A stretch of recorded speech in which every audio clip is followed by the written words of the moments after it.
नमस्कार मंडळी, मोरेताईंच्या रेसिपी चॅनलमध्ये तुमचं स्वागत आहे।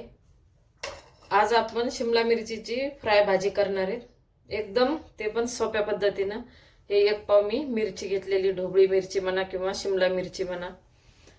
तर ह्या अशा मिरच्या घेतल्या, स्वच्छ धुतल्यात। आता याला कापून आपण याचा मसाला तयार करून याच्यामध्ये मसाला भरून एकदम सोप्या आणि साध्या पद्धतीने पण इतकी चवदार लागते, तुम्ही एकदा नक्की करून बघा। तर आपण काय केलेले, शेंगदाणे भाजून हे असे जाडसर कुटून घेतलेले, पाऊण वाटी।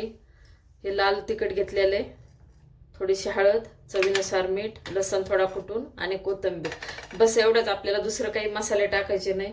अशा पद्धतीने केली ना एकदम मस्त लागते आणि एकदम चवदार तोंड पडते। तर आता आपण आधी मिरची कापून घेऊ। तर याच्यातले आपल्याला बी वगैरे काही काढायचं नाही। जसं आपण वांगे कापतो तसे मी आता हे मिरच्या अशा कापून असे 4 भाग करणार आहे आणि याच्यातलं बी वगैरे काही काढणार नाही, असाच मसाला भरणार आहे त्याच्यामध्ये। तर आता अशा प्रकारे मी सर्व मिरच्या कापून घेते। तर हे अशा प्रकारे मी सर्व मिरच्या कापून घेतल्या आणि थोडे थोडे देठ पण कमी केले। आता आपण याचा मसाला तयार करू प्लेटमध्ये।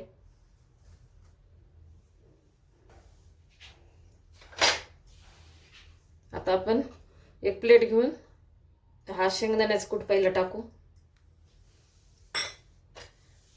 लसूण असा कुटलेला आहे तो पण टाकून घेऊ। लाल मिरची पावडर तुमच्या तिखटाच्या आवडीप्रमाणे घेऊ शकता। थोडीशी हळद, मीठ टाका चवीनुसार आणि बारीक चिरलेली कोथिंबीर। थोडंसं तेल टाकणार आहे आता याच्यामध्ये।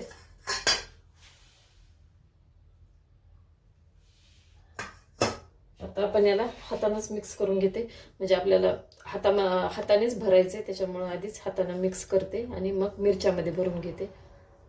थोडं पाणी टाकलं तरी चालतंय किंवा तेल टाकलं तरी चालतंय। एक दीड पोहे खायचा 1.5 चमचा मी तेल टाकलेलं आहे, तेवढं बस होतंय। म्हणजे असं सुट्टा सुट्टा शेंगदाण्याचा कुट्टा आहे तो असा तेलामध्ये आणि सर्व मसाले याच्यात एकत्र जीव होते त्याचा। थोडंसं तेल किंवा पाणी पण चालते। आता हे सर्व एकत्र केले।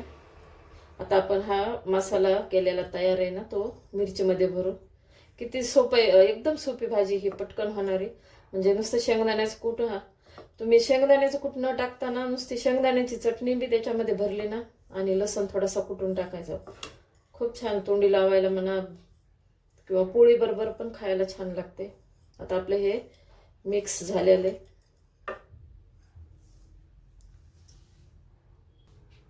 आता ही आपण एक मिरची घेतली,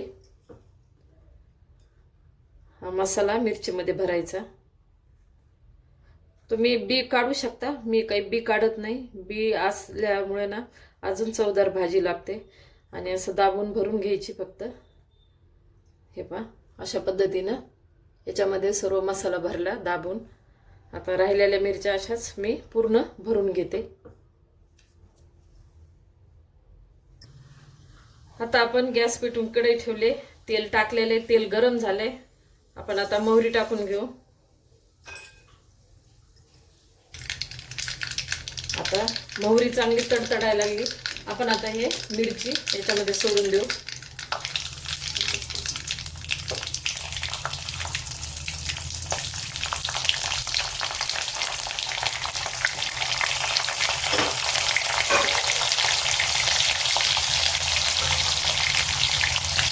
आता एक थोडा वेळ आपण असंच राहू देणार आहे, म्हणजे खालचं चांगलं परतलं की मग पलटी मारून वरची बाजू आपण परतून घेणार आहे।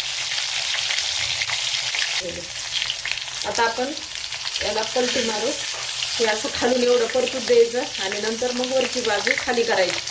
आता ही बाजू पण आपण छान परतून घेऊ आणि नंतर परत कमी गॅस करून आपण झाकण ठेवू, म्हणजे एकदम मऊ पडतात आणि खायला एकदम छान लागतं। आता सर्व खालच्या बाजूने मस्त परतल्या आणि थोडासा उरलेला जो आहे ना मसाला तो आपण नंतर टाकणार आहे। आता टाकलं तर काय होईल, तेलामध्ये मिरच्या परतेपर्यंत करपून जाईल, तर त्याच्यामुळे आता आपल्याला टाकायचं नाही. आता हे छान खालची पण बाजू आपण परतून घेऊ.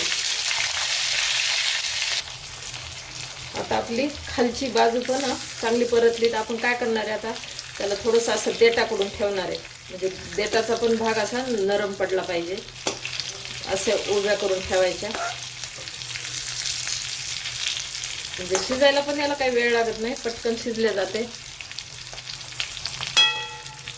आता अशा थोडा वेळ राहू देऊ आपण. आता बघा देठाकडचा भाग पण आपला असा मऊ झालेला मी दाखवते तुम्हाला. हे बघा छान असा हा भाग पण मऊ करून घेतला आपण.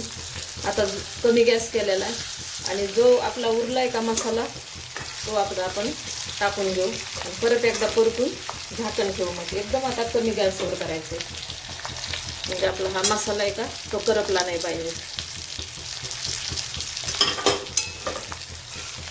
अजिबात पाणी न टाकता मस्तपैकी आता वाफेवरची परतून घेतलेली भरलेली शिमला मिरची भारी लागते पोळीसोबत, भाकरीसोबत किंवा वरण भात तोंडी लावायला वरण भाताबरोबर.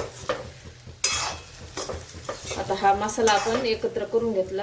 आता ताट ठेवू आणि याला एकदम कमी गॅसवर एक दीड मिनिटच बघ, जास्त नाही, कारण आपल्याला हा मसाला अजिबात करपू द्यायचा नाही, म्हणजे मऊ झालेले आहेत, त्याच्यामुळं जास्त वेळ ठेवायचं नाही. आता झाकण ठेवते. आता आपण गॅस बंद करून घेतलाय. आता ताट काढू. एकदम मस्त भरलेली शिमला मिरची तयार आहे. तुम्ही एकदा नक्की अशा प्रकारे ट्राय करा आणि कमेंटमध्ये मला कळवा.